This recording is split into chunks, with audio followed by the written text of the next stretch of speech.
দর্শক, এনটিভি অনলাইনে স্বাগতম। বর্তমান অন্তর্বর্তীকালীন সরকার প্রধান ডক্টর মোহাম্মদ ইউনূস তিনি 2025-26 অর্থবছর বাজেট ঘোষণা করেন। আর এই বাজেট নিয়ে এনটিভি অনলাইনে বিশেষ আয়োজন বাজেট প্রত্যাশা। আর এই বাজেট প্রত্যাশায় আমরা রাজাপুর উপজেলার সাধারণ মানুষের যে চিন্তা ভাবনা প্রত্যাশা তাদের কি সেটা তুলে ধরার চেষ্টা করব। ওষুধের দাম আরও কম হলে ভালো হয়, যেহেতু আমরা অনেক 80% লোক বাংলাদেশে এখন বর্তমানে ডায়াবেটিসে আক্রান্ত।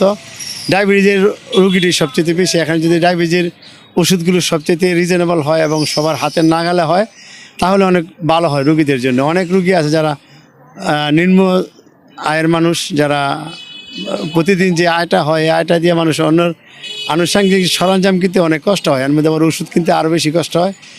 এই জিনিসপত্রের যে দাম এই যা নাগালের তেমন ঊর্ধ্বে নয়, কিন্তু আরেকটু কম হলে মানুষের জন্য আরও সুবিধা হয়, আরও ভালো হয়। আমি যে এখন ধরেন আমি একটা তেলের গাড়ি ব্যবহার করি, হ্যাঁ, এটা দিয়ে আমার ইনকাম, কিন্তু এটা তেলের দাম যে পরিমাণ উদ্যোগতি, এই ধরেন এই 1 তারিখ থেকে 1 টাকা তেলের দাম কমছে। এই 1 টাকা কমাতে আমাদের কি এতে কতদূর আমরা সচ্ছল হয়েছি? এই যেমন ধরেন একটি টায়ার আমরা আগে কিনতাম 2600 টাকায়, এই 1 বছরের বিদায় 6 মাসে একটা টায়ারে বাড়ছে 1500 টাকা। 2600 টাকার টায়ার 4600 টাকায়ও পাই না। এই যেমন আজকে একটি টায়ারে বাস্ট হয়ে গেছে, টায়ারটা কিনতে আমার খুবই কষ্ট হয়ে গেছে বর্তমান যে আয় ইনকাম, কিন্তু এর উপর আমাদের চলতে খুবই কষ্ট হয়। হ্যাঁ, প্লাস যদি আমাদের সরকার এগুলোর দিকে একটু, যেমন তেলের দিক এবং আমাদের এই গাড়ি ঘোড়া বা আমরা যাতায়াত আমাদের খুবই কষ্ট হয়। এখান থেকে এখানে যাইতে আমাদের বর্তমানে খুবই সমস্যায় পড়ে যাচ্ছি ফ্যামিলি নিয়ে। এবং শিক্ষা জাতির মেরুদণ্ড।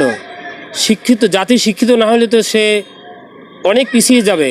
কোনটা ভালো মন্দ কোনটা সে বিবেচনা সে করতে পারবে না।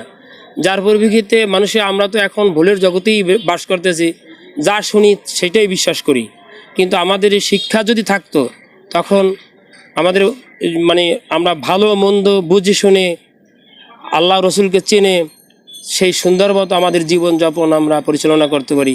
সরকারের কাছে প্রত্যাশা প্রত্যেকটা মানুষ সুশিক্ষায় শিক্ষিত হোক এবং একজন শিক্ষক তার সম্মান পাক, এবং একজন সুনাগরিক হিসাবে একজন স্টুডেন্ট সে ভালোভাবে শিক্ষিত হয়ে তার গন্তব্যস্থানে সে পৌঁছুক এবং তার ভবিষ্যৎ সে উজ্জ্বল করুক।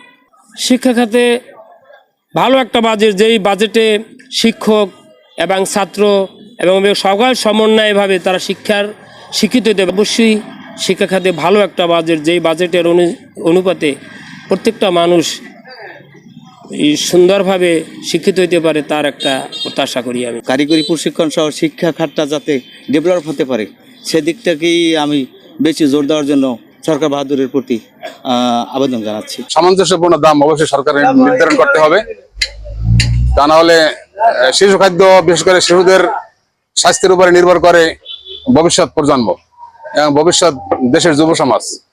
তাই নিরাপদ, সুস্থ এবং সুন্দর শিশু খাদ্য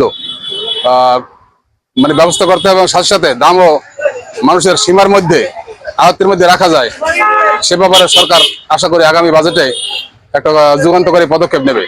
বাজারের যে অবস্থা, যেটা ইনকাম হয় তাতে খুবই কষ্ট হইতেছে। পরিবেশ খাতে গাছপালার সংখ্যা দিনের দিন হ্রাস পাচ্ছে।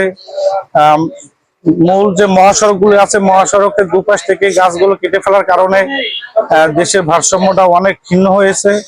এই গাছপালাগুলো আবার লাগানো এবং রাস্তাঘাটে ডাস্টবিন রাখা প্রয়োজন, বাসাবাড়ির সামনে ডাস্টবিন রাখা প্রয়োজন, হাইওয়ে রাস্তার পাশ থেকে আবার পুনরায় নতুন করে গাছ লাগানো প্রয়োজন। এক্ষেত্রে আমাদের সাধারণত সবারই একটা ভূমিকা রাখা উচিত। সরকারের কাছে পরিবেশ খাতে ভালো একটা বাজেটের প্রত্যাশা আমরা করি। রাজাপুর উপজেলার সাধারণ মানুষের চিন্তা ভাবনা প্রত্যাশা তাদের বাজেট সম্পর্কে তুলে ধরার চেষ্টা করব। আমাদের এনটিভি অনলাইনের সঙ্গে থাকুন। মোহাম্মদ নাইম হাসান ইমন, এনটিভি অনলাইন।